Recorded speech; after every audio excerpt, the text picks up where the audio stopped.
poder seguir avanzando con una ruta definida, ojalá entre muchos, en términos de la solución a este aspecto. Creo que el diplomado es un espacio maravilloso para este proceso, pero de igual hay que ser mucho más insistentes en la manera como vamos a ir afinando asuntos, porque van quedando muchas preguntas y van quedando propios del ritmo de estudio muchos vacíos que tendremos que seguir solucionando. En una primera instancia, y acorde con lo que acabo de decir, pasemos, esta categoría del desarrollo regional es una categoría que ha tenido, como todos los conceptos polivalentes, ha tenido unas dinámicas de ubicación en el tiempo. Podríamos decir que son conceptos vivos que van presentando una transformación en el tiempo, iniciando desde la década del 40 en adelante hasta la fecha. Entonces, ahí ustedes pueden encontrar la forma como esta categoría se ha venido transformando y la forma como ha venido ubicando nuevas acepciones a ese concepto.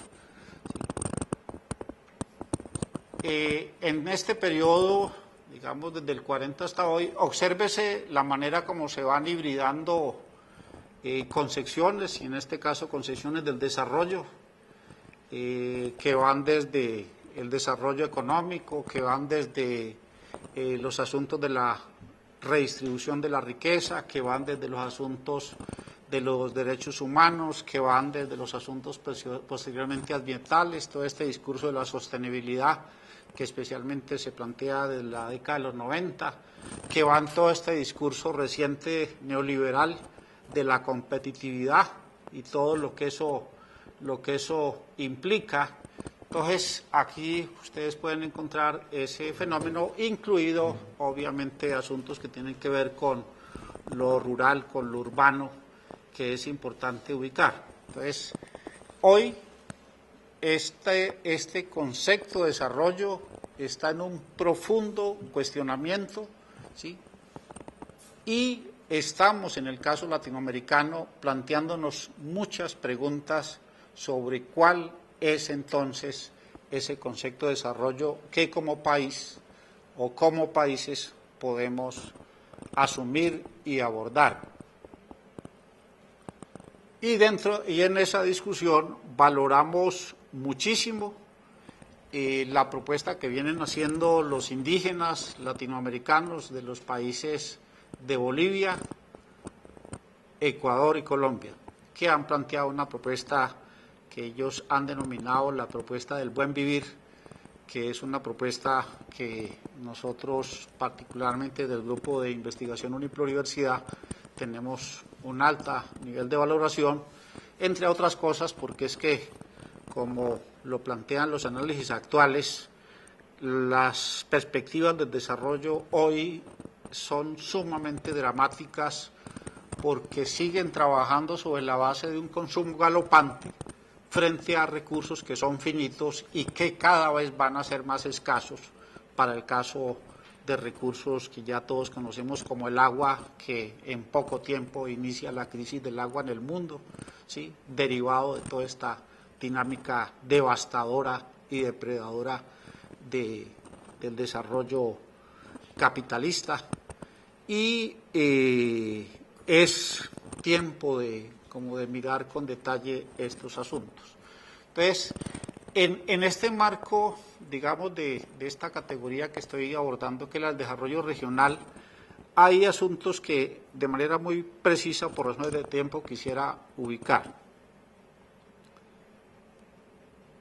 Hay preguntas, por ejemplo, para el caso de nuestras subregiones, aclaro, ¿sí? Aclaro. Nosotros estamos manejando indiscriminadamente dos categorías que son distintas en el discurso, en el diplomado. Una cosa es el concepto de región, académicamente hablando y políticamente hablando, y otra cosa es el concepto de subregión, ¿sí? En los diferentes documentos que hemos elaborado, creo que se da una imprecisión frente a esa categoría y me parece que es importante que la diferenciemos, porque si bien varios de los colegas han hecho alusión a esa categoría, a esas dos categorías, incluso en el documento y en la intervención del profesor, se me olvidó el nombre, Muñetón, sí, Gubernay, él intenta hacer una precisión a propósito de lo que es el concepto de región, pero creo que hay que ampliar mucho más ese concepto en términos de poder diferenciar qué es una región y qué es una subregión, ¿sí? El error es del tamaño, como si uno confundiera qué es un departamento y qué es un municipio, para hablar de los asuntos, digamos, del orden político-administrativo, ¿sí? Entonces, ahí yo quisiera hacer esa invitación, porque para el caso del departamento de Antioquia, desde la ordenanza 30 de 1975, que es digamos, un documento del orden político-administrativo, por razones de ejercicio de planificación y de organización, se habla de subregiones y de zonas, ¿sí? Entonces, para el caso antioqueño, ¿sí?, en el entendido, probablemente que Antioquia fuera una región, que esa es una pregunta. Esa es una pregunta. O sea, el concepto de región, en mi opinión, debe estar relacionado con los asuntos del departamento y no debe estar relacionado con los asuntos de los municipios, porque ahí hay unos criterios que deben ser tenidos en cuenta. Para citar un criterio, si nosotros miramos la Constitución Nacional, ¿sí?, que se supone que es una orientación en ese sentido, encontramos el artículo 306 de la Constitución Nacional, que hace una indicación respecto a que una región tendría que ver con la unión de dos o más departamentos, ¿sí? Es decir, la Constitución nos dice que la noción de lo regional tendría que ver con una escala interdepartamental, ¿sí? De igual manera, el artículo 321 de la Constitución Nacional nos habla de que hay otra categoría que me parece que podría ser incluso más válida que la noción de subregión, que es la categoría de la provincia o de las provincias. Y si ustedes observan la Constitución, el artículo 321, van a encontrar cómo constitucionalmente hay una observación frente a ese asunto. Entonces, ese es un aspecto, pero en ese punto y con esta pregunta que quiero plantear, la pregunta es, ¿qué es una región? ¿Sí? Y desde la discusión que se ha planteado en diferentes ámbitos, ¿qué es una región? ¿Sí? ¿Qué es una región? Y en ese caso, la pregunta que habría ahí es un poco la que uno plantea para el caso antioqueño, ¿sí?, como departamento, es ¿Antioquia es una región? ¿Sí? Es decir, sobre la base de las consideraciones sociológicas, históricas, económicas, antropológicas, ¿podríamos decir que Antioquia es una región? ¿Sí? Y esa es una pregunta que tenemos que resolver, ¿sí?, porque estos asuntos de la composición territorial han pasado por diferentes momentos y ustedes, por ejemplo, se van a encontrar con que en algunos sectores actualmente del gobierno nacional se ha venido planteando la idea de que Urabá, por ejemplo, en un futuro entre a formar parte de la región Caribe, ¿sí? Y ese es un asunto de unas discusiones que son muy delicadas, porque eso también nos devuelve unas preguntas que son sumamente importantes, ¿sí? Las circunstancias territoriales hoy son sumamente críticas. El 50% de nuestros municipios son inviables por la vía administrativa y financiera. Quiere decir que de 125 municipios, la mitad son municipios inviables por diferentes razones, ¿sí?, y se sostienen por razones más del orden político y de otros órdenes que son importantes. Entonces, quisiera dejar esa pregunta y es si Antioquia es una región, ¿sí? En el año 2002 nos encontramos un grupo de colegas analistas de las cuestiones regionales y nos encontramos con un grupo de gobernadores del país en Cartago. No se olviden que Cartago ha venido planteando su anexión a Risaralda, ¿sí? Cartago y el norte del valle han venido planteando la probabilidad de hacer parte de Risaralda y no del norte del valle. Y ahí tuvimos la grata compañía del entonces gobernador y fallecido el doctor Guillermo Gaviria Correa, el gobernador asesinado hace unos años atrás. Y él hablaba de la región centro-occidental que involucraba las posibilidades que se darían en Antioquia con relación a una mayor integración social, económica y política y cultural con los departamentos de Córdoba y el Chocó, es decir, Córdoba, Antioquia y Chocó, ¿sí? Y esto, es importante decirlo, tiene un trasfondo mucho más de fondo, ¿sí? O mucho mayor, y es que la historia de la República es la historia de un profundo debate relacionado con la forma como está organizado el país, ¿sí? Porque si bien es cierto, a finales del siglo XIX y a principios del siglo XX se entran a constituir los departamentos de manera artificial, esa figura de los departamentos es una figura que después ya de casi algo más de 100 años es una figura que todavía sigue en cuestión y que se ha planteado para muchos sectores la alternativa de seguir revisando en el país la perspectiva de un régimen federal o un régimen regional, al igual que como hoy se da en países como España, con sus 17 regiones autónomas, al fenómeno italiano, con unos avances importantes, a los avances relacionados al Reino Unido, al fenómeno de los cantones en Suiza, al mismo fenómeno, paradójicamente, de los cantones y las provincias en el Ecuador, y a una experiencia muy importante con una paradoja. Colombia es de los pocos países latinoamericanos hoy que persisten en una forma de organización particularmente política y administrativa como la que hoy tenemos, que es el de un régimen, un Estado y un régimen centralista que cada vez evidencia sus grietas en términos del abandono tan delicado en que ha asumido el resto del país. Y eso pasa en todo el territorio. Pasa en Colombia con Bogotá, que hoy resume casi el 30% del PIB nacional, está exactamente en el 27%. Un municipio con el 27% del Producto Interno Bruto Nacional.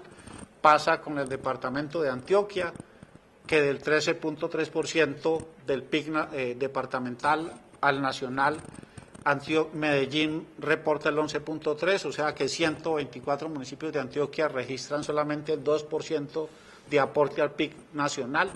O sea, esa irracionalidad de la forma organizativa nuestra debe ser un asunto central en estas discusiones, y si algún asunto hay fundamental en estas reflexiones que estamos haciendo es la necesidad de profundizar la discusión y, si se quiere, el análisis crítico y político de todos estos asuntos, porque es muy importante para nuestros territorios y especialmente para nuestras periferias que podamos avanzar en este sentido.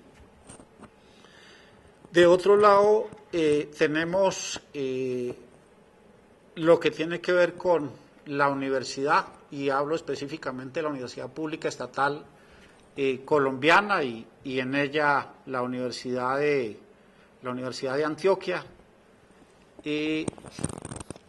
Cuando se inició el seminario número 1, por la vía de algunos colegas, particularmente por la vía del colega profesor Gómez, Juan Guillermo Gómez, él hacía un ejercicio que me parece que es muy valioso respecto a este asunto, y de ese ejercicio para el caso latinoamericano me parece muy importante que tengamos en cuenta una cosa, y es que lo que uno podría percibir en el caso latinoamericano es que la universidad pública latinoamericana está en crisis, ¿sí? Y esa crisis tiene que ver con varias razones, algunas que son muy delicadas. Hay un investigador, analista de la Claxo, Roberto Ler, que nos advierte sobre los peligros progresivos de desaparición de la universidad pública en nuestros países, ¿sí? Y sobre los peligros derivados de varias razones, entre otras razones que tienen que ver con que la universidad, por fortuna, ha dejado de ser funcional a los intereses de los sectores hegemónicos en el país, ¿sí? Es decir, la universidad, en la medida en que no está ajustada de manera, la universidad pública estatal colombiana, en la medida en que no estaba ajustada juiciosamente a las decisiones que se han venido tomando y en la medida en que ha hecho una reivindicación de la autonomía universitaria para las élites gobernantes de este país, la universidad pública estatal tiene dificultades en términos de su apoyo y de su reconocimiento. Los 11 billones de pesos del déficit económico que tiene la universidad pública colombiana, ¿cierto? Las medidas permanentes relacionadas con los recortes presupuestales han venido generando unas circunstancias muy difíciles de la universidad pública en términos casi que de un proceso progresivo de estrangulamiento a partir del año 1998 hasta hoy. Llevamos ya 16 años en un proceso progresivo, digamos, de casi que de estrangulamiento de la universidad, lo que ha obligado a la universidad pública a lanzarse en la búsqueda de recursos que generarían una circunstancia muy delicada, y es el hecho de que progresivamente se va perdiendo el sentido y el espíritu de la universidad pública. Esa circunstancia de afectación económica y financiera va generando una dificultad muy fuerte en términos de ese fenómeno, ¿sí? En general, y es un poco la caracterización que se plantea, y es que hablamos de una crisis no solo financiera, sino también de una crisis que podría llamarse académica, derivada también del fuerte cuestionamiento que se le está haciendo a la estructura académica de nuestras universidades en términos de un factor que el profesor Gómez lo advierte en su documento, y es que estamos todavía hablando de una universidad pública occidentalizada, ¿sí? Ojo, no estoy cuestionando la validez y la riqueza de muchas de las construcciones de Occidente, que son bienvenidas, ¿sí?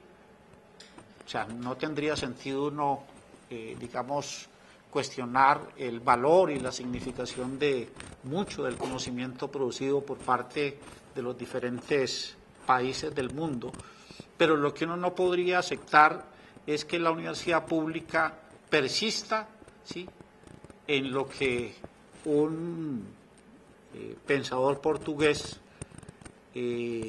Buenaventura de Sousa Santos, llama como un epistemicidio, es decir, la forma como la universidad ha desconocido los saberes de nuestros pueblos, y particularmente tanto los saberes ancestrales como los saberes populares, ¿sí? Y que ese es un asunto sumamente importante, porque estamos hoy en unas preguntas para el caso latinoamericano muy interesadas en ese análisis de finalmente cuál es nuestra identidad y cuál es el acumulado de saberes que tenemos de por medio. En ese terreno de la universidad hay un asunto que es sumamente importante, y es que, acogiendo el análisis del profesor Alberto Malagón, él habla de una especie de tipología planteada en 3 puntos. Una, y es la que tiene que ver con las universidades de mercado. Las universidades públicas estatales hoy son fundamentalmente universidades de mercado, ¿sí? por las razones que mencionaba hace un momento. Por la fuerza de la supervivencia, inevitablemente han tenido que asumirse en el dilema de sobrevivir e inevitablemente de ir avanzando en venderle el alma al diablo, ¿sí? Aunque el término suena un poco feo, pero finalmente es la forma como esa presión por los asuntos de la supervivencia nos han venido involucrando en una dinámica sumamente tensa, y es el hecho de sobrevivir sobre la base de la venta de nuestros servicios al medio externo, y uno sabe que el que pone la plata pone las condiciones, y que ahí los criterios propios de nuestra independencia y de nuestra autonomía se van perdiendo. Para el caso de la Universidad de Antioquia, si mal no recuerdo, tenemos una relación de 57-43, subiendo mucho más, o sea, subiendo crecientemente lo que se llaman los recursos propios, es decir, el rebusque de lo que es el asunto financiero para poder sobrevivir, y ahí hay cosas para discutir. Esa es la universidad de mercado, que repito, es la que estamos hoy de manera predominante en muchos sentidos. Tenemos de igual manera en esa tipología una universidad endógena, que es una universidad todavía, en otros casos en el país, todavía anclada en muchos de los análisis y las reflexiones de la década del 70, una universidad enconchada en muchos casos, que al final, poco en la línea que plantea Buenaventura de Sousa, al final son universidades que en el marco de ese intento de resistencia terminan siendo universidades conservadoras, es decir, cerradas hacia adentro y distantes de lo que son las nuevas dinámicas del desarrollo del mundo y de nuestros territorios, que ese es el segundo tipo de universidad. La primera, universidad de mercado; la segunda, universidad endógena, y estamos en el tercer caso frente a lo que sería la perspectiva de construir, en mi opinión, lo que debe ser la universidad del siglo XXI, en el caso colombiano, y es que el siglo XXI sería la enorme posibilidad de que podamos construir una nueva universidad, ¿sí? Una nueva universidad, y esa nueva universidad tiene como varios componentes que son fundamentales. Uno, y es que sería un componente de lo regional. El primero, que sería el elemento central, y es cómo vamos a abordar el proceso de construcción de las universidades regionales. ¿Y por qué es importante este asunto? Porque si algo no hemos tenido en el siglo XIX y en el siglo XX, o mejor, si algo hemos tenido en el siglo XIX y en el siglo XX, han sido universidades que no se han asumido como universidades regionales, incluida la misma Universidad de Antioquia. Si ustedes miran la historia de la universidad, lo que encuentran es que el siglo XIX y el siglo XX es la historia de una universidad marcada por con una profunda circunstancia de macrocefalia institucional, es decir, universidades que, acordes con esta lógica propia de la Real Hacienda Española, ¿sí?, tuvieron unos núcleos centrales de configuración, y de esa manera las universidades públicas se concentraron en las grandes capitales, y hasta hace poco empezaron a percatarse de que esa circunstancia era contraria a su carácter del orden departamental o del orden regional, y ese es un aspecto que es importante anotar, con la aclaración que en el caso de la Universidad de Antioquia es de las universidades que mayores avances ha tenido en el país, y que creo que para la experiencia que hemos tenido es muy valioso el aporte que ha hecho la Universidad de Antioquia, todo este proceso de construcción de lo que sería un planteamiento de la universidad regional, con todas las limitaciones que todavía se tienen y que fueron abordadas en los dos estudios de evaluación de impacto y después de incidencia que se hicieron con el apoyo y la orientación de la Dirección de Regionalización, el INER y la Facultad de Educación.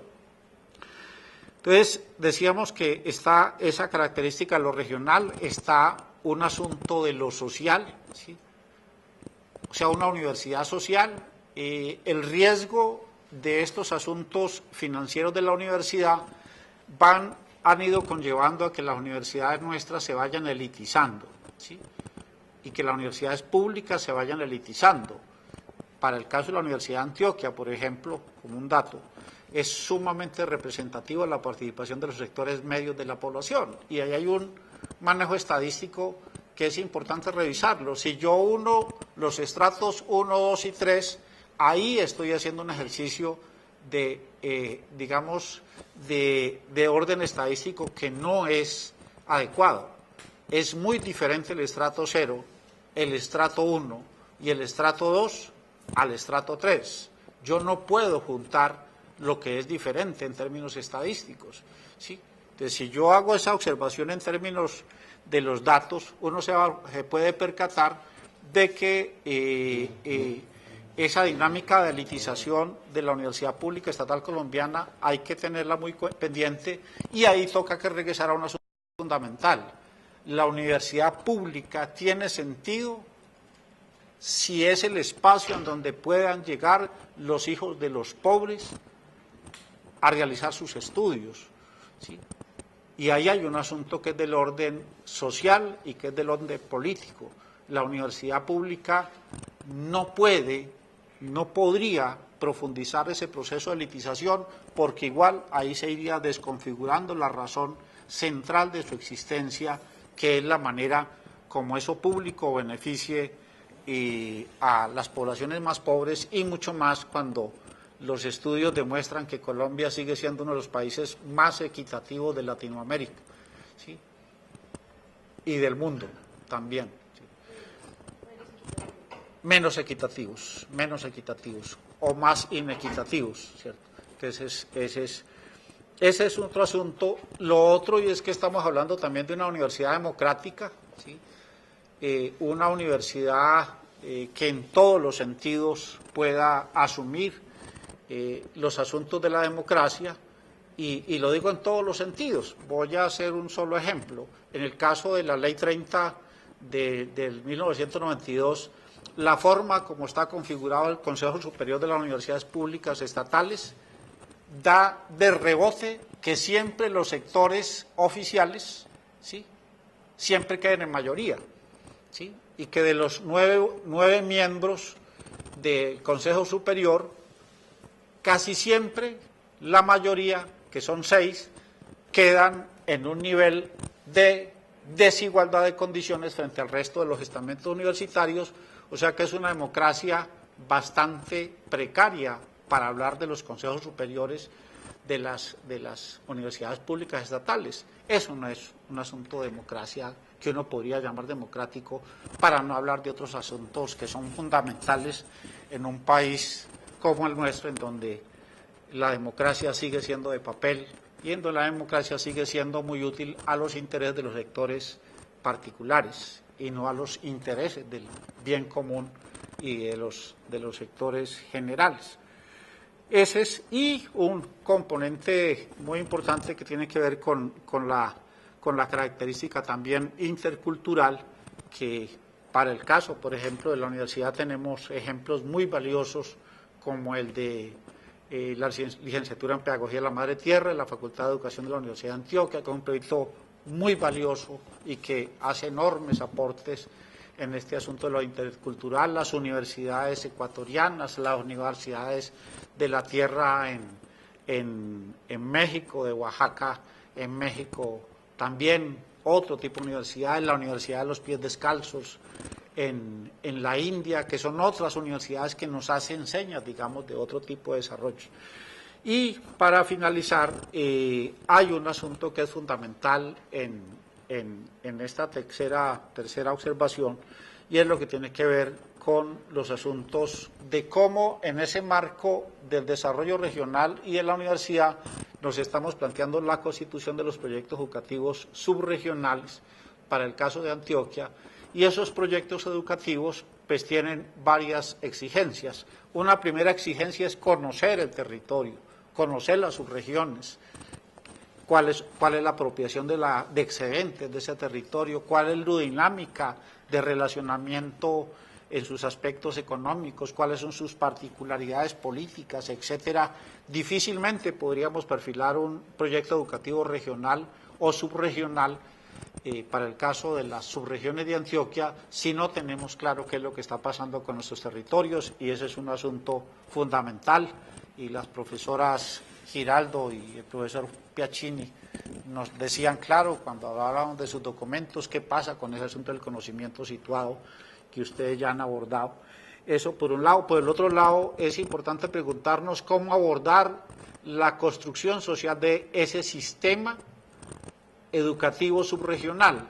¿Qué está pasando en los diferentes niveles? ¿Qué está pasando en la educación básica? ¿Qué está pasando en la educación media? ¿Qué está pasando en la educación superior? ¿Cuáles son las relaciones que se dan entre los niveles? No podemos continuar con la fragmentación en la que hoy está cada nivel, es que nadie sabe qué es lo que pasa, salvo que cada uno le echa la culpa al otro de lo que está pasando. La universidad le echa la culpa a los de la media, la primaria, y hasta que llegan casi que al punto cero, ¿sí?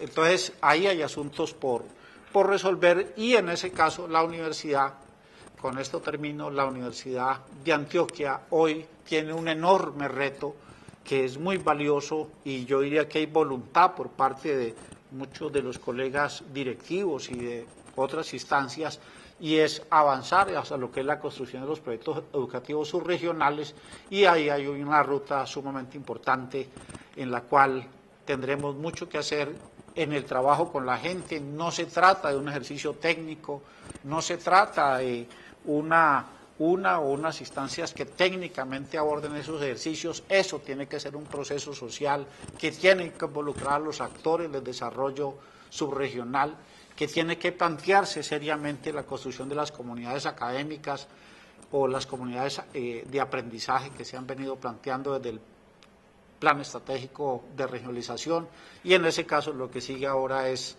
un enorme camino de construcción social para que los actores del territorio en sus diferentes sentidos nos ayuden a definir para dónde va la educación y para dónde irían los proyectos educativos subregionales de nuestras subregiones hacia el futuro. Profesor Rodrigo. No, pero ya es que me quedan 2 minutos. No, te quedan 20 minutos. No, tenemos que estar ahí tenemos que estar a las 2:30.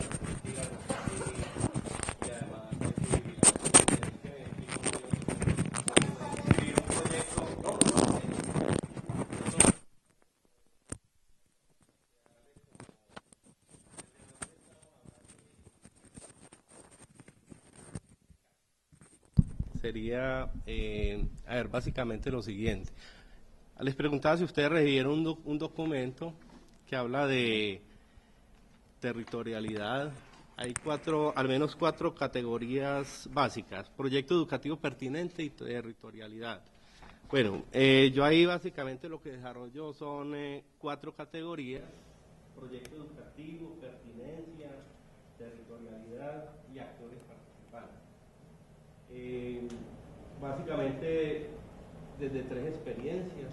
Una experiencia, lo que ha sido el grupo que coordino desde 1998, el grupo Canal de la Educación IPI. Desde ahí pues hemos venido trabajando lo que tiene que ver con proyectos educativos institucionales. La experiencia mayor ha sido en la básica y en la media. Entonces desde ahí hemos realizado los distintos roles que corresponden al diseño, evaluación, desarrollo, ejecución de proyectos educativos. Entonces fundamentalmente en la básica y la media. Y desde ahí hemos desarrollado algunos proyectos de investigación que nos permiten, por ejemplo, cotejar lo que ha sido la situación para la educación pública en Antioquia y tocar algunos problemas centrales que tienen que ver con, yo diría, las problemáticas principales a nivel de la convivencia, los procesos de participación, etc. La otra experiencia desde donde hablo es la que tiene que ver con un ejercicio reciente en Urabá, donde a través de la Mesa por la Educación Superior de Urabá se estableció una reflexión bien interesante que alcanzó a salir una publicación de la MESU sobre pensar la educación desde la región, así lo denominaron, y se intentó responder a una pregunta básica: ¿cómo cada universidad que está participando de la Mesa por la Educación Superior de Urabá está pensando la región? ¿Cómo la ha pensado para orientar su proceso educativo? Esa es la pregunta esencial para iniciar cualquier acción educativa por parte de cualquier organización. La tercera experiencia de la cual me parece que a futuro va a ser bastante halagüeña tiene que ver con la primera fase de ejecución de 37 proyectos de investigación en 5 regionales de la Universidad de Antioquia que son clave. Por una parte está la sede de Oriente, ahí se comprendería Valle de Aburrá y Oriente para cómo se visualiza esta temática, Urabá, Magdalena Medio, Bajo Cauca y Suroeste. Ahí están diseminados los 37 proyectos y se vienen tocando temáticas bien importantes en lo que tiene que ver con esas temáticas que se tocaron hace 20 años hace 15 años en la evaluación que se hizo de la educación en Antioquia. Y ahí seguimos sosteniéndonos sobre una pregunta muy importante, por eso era básico que el profesor Gerardo comenzara planteando el interrogante, bueno, el tema de la región y la subregión, ¿cómo se piensa en este contexto? Nosotros nos involucramos con estas otras visiones en torno a lo que es la idea del proyecto como potencialidad y como posibilidad de vinculación de nuevas visiones del mundo y de los actores participantes en una determinada localidad, en un determinado territorio. Desde ahí, ningún proyecto educativo es un hecho, está construido, está por construirse y lo construyen los actores. Esa fue la pregunta de la cual iniciamos cuando planteamos a las universidades en Urabá: ¿ustedes cómo están pensando la región? ¿Ustedes la han tenido en cuenta para desarrollar las acciones educativas? Y no se habían hecho la pregunta, ni siquiera el colectivo de la Universidad de Antioquia que está al frente de las actividades allá. Entonces, una pregunta bien importante. Usualmente el proyecto es concebido como una positividad, es decir, tal como se viene manejando los proyectos educativos inclusive para las universidades, desde la evaluación que hace el Consejo Nacional de Acreditación, como búsqueda de productos, de evidencias empíricas, de indicadores, que es como también lo busca manejar el Ministerio para la Educación Básica y Media, pero esa no es la idea del proyecto. Entonces, como proyecto educativo, el sentido de construcción colectiva, participativa, que es lo más complejo de lograr, y como construcción del territorio, porque desde ahí el territorio no está hecho, no está construido, lo construyen los actores, no es una creación eminentemente geográfica, sino que se concibe más como una creación humana. Entonces, así el proyecto, pues, deviene en una riqueza de virtualidad, de inconclusión, de proyección, más en términos de sueño, posibilidad. Y en el documento que ustedes encontraron es más definitivamente una inconclusión, una utopía. Desde ahí planteamos además que un auténtico proyecto educativo tendría al menos 4 condiciones indispensables.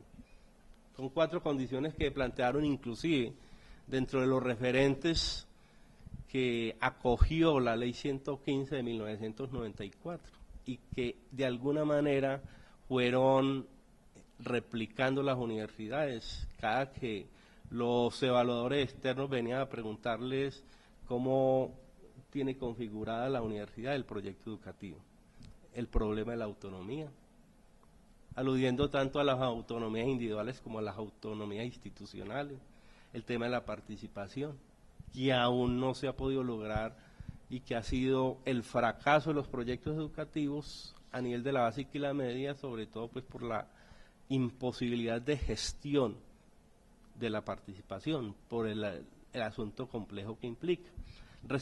Respeto por la diferencia y reconocimiento de la diversidad.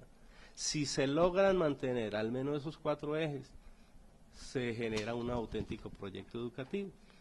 Esa es entonces la guía del texto que ustedes encontraron y desde donde se orientó como para la discusión en adelante y el enriquecimiento con estas investigaciones y con estas otras producciones que se están tratando de generar a través de los distintos colegas, de los distintos grupos de investigación y las propuestas que lleva a cabo no solamente la Facultad de Educación, sino la universidad en su conjunto. Entonces, básicamente, en esos términos lo dejo planteado.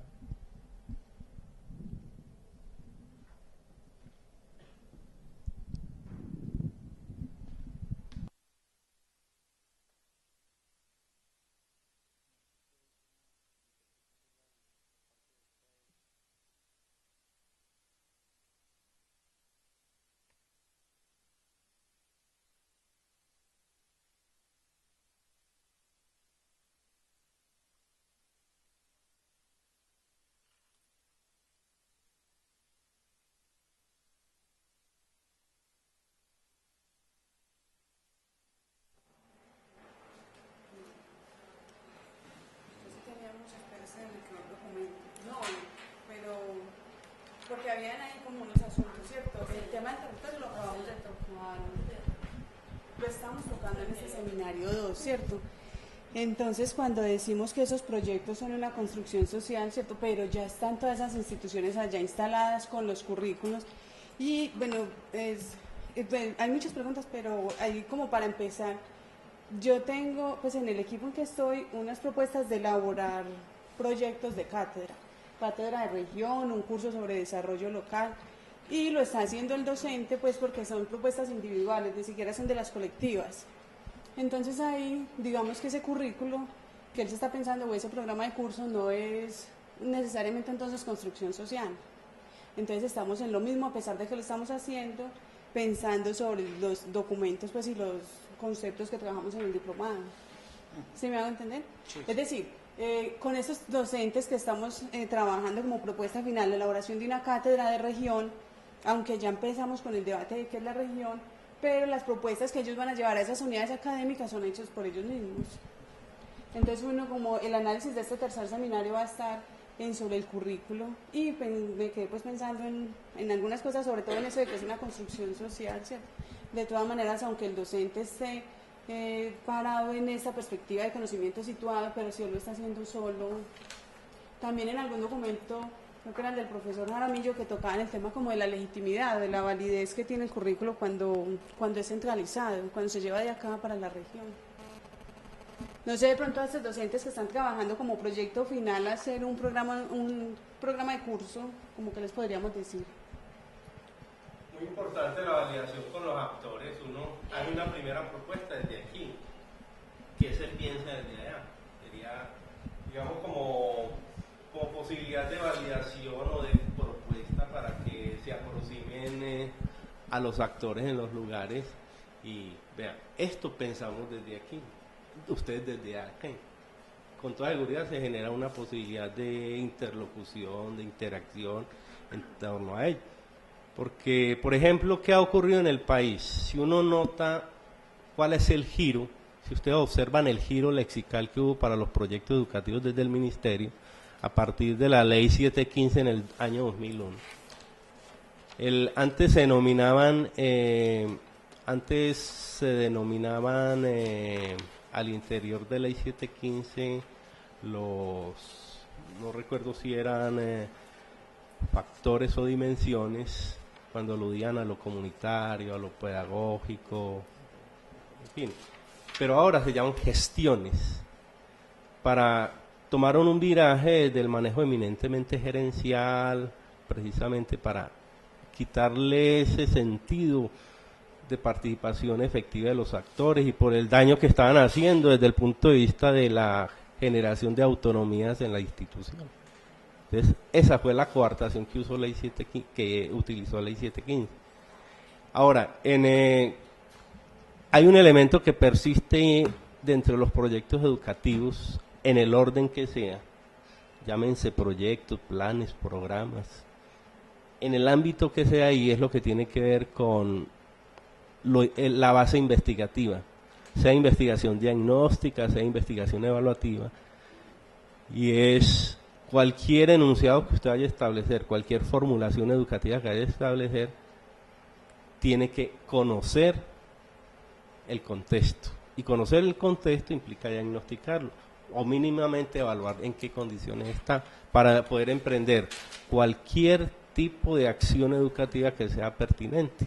Entonces, fabuloso poder recoger las voces de los actores para integrarla a esa propuesta. No deja de ser una propuesta externa, pero cómo construirla participativamente. Entonces ahí sí, redefinirla, redimensionarla o si se quiere, validarla Yo creo que sería lo más adecuado en ese caso al sugerirle a los colegas que la están diseñando. De pronto también había un asunto que me quedó con una duda en el documento, y es que hablaban que hasta el 2000 casi como que estaba el proyecto educativo más o menos como claro, y a partir de ahí se marca como un hito en la educación en Colombia. No sé si fue que yo lo comprendí mal o que era una de las preguntas que yo tenía ahí. Entonces, de pronto, como ¿cuál fue ese hito en el 2000 que hace que ahora esté como más fragmentado, como que más desolado el panorama? Si es en la parte que yo elaboré, el hito lo marca la ley 715. Toda la autonomía para la construcción de proyectos educativos la delegaba a los actores institucionales representados en las comunidades educativas. Ese poder real se estirpó a partir de la ley 715, cuando comienzan a aparecer una serie de terminologías propias del manejo gerencial de la educación en el país. Entonces, ese es el giro fuerte, lo que algunos denominarían un giro a la extrema derecha, y no el giro que tenía desde, la lógica que tenían las comunidades educativas hasta ese momento, que autónomamente podían construir sus propuestas curriculares, así tuvieran que elaborar algunos proyectos obligatorios, pero autónomamente podían avanzar. De ahí en adelante fue imposible seguir construyendo proyectos educativos auténticos desde las propias comunidades. Y uno lo podría reportar haciéndole el seguimiento a los procesos que se han construido desde ahí. Porque ahí la primera pregunta que vos hacías, yo creo que estos procesos implican como repensar la forma como lo hemos estado haciendo. Para el caso de los programas o los cursos,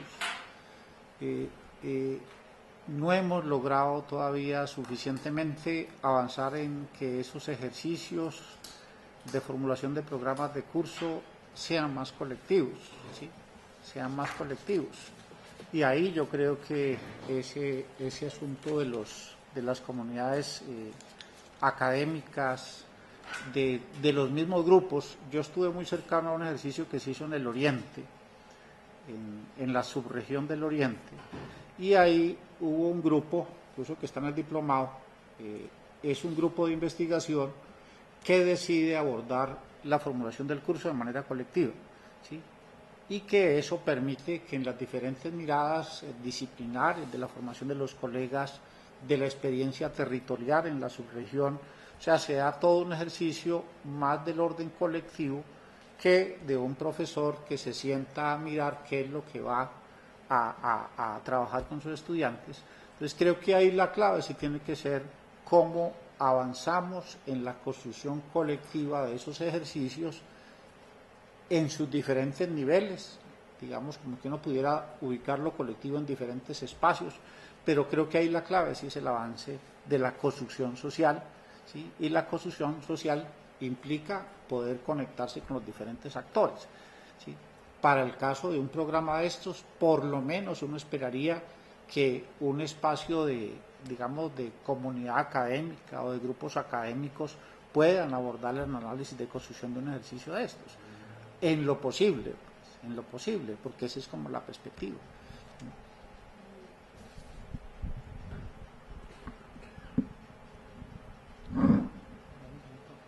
Sí, estamos ahí Bueno, entonces. muchachos, entonces damos por finalizada la sesión del día de hoy. Retomaríamos entonces dentro de 8 días, el próximo martes, que posteriormente les confirmaré el espacio. Muchas gracias. ¿Ustedes alcanzaron a conocer un documento que yo mandé? Sí. Porque ahí hubo unos ajustes que le hice al documento. ¿Cuánto lo conocieron? En este momento la podemos hacer. ¿Crees que Maribel tuvo El un miércoles accidente? de la semana anterior. Bueno, que ahí hubo unos ajustecitos que le hice, entonces. Colega, muchas gracias. Muchas Natica, gracias nos por vemos. eso.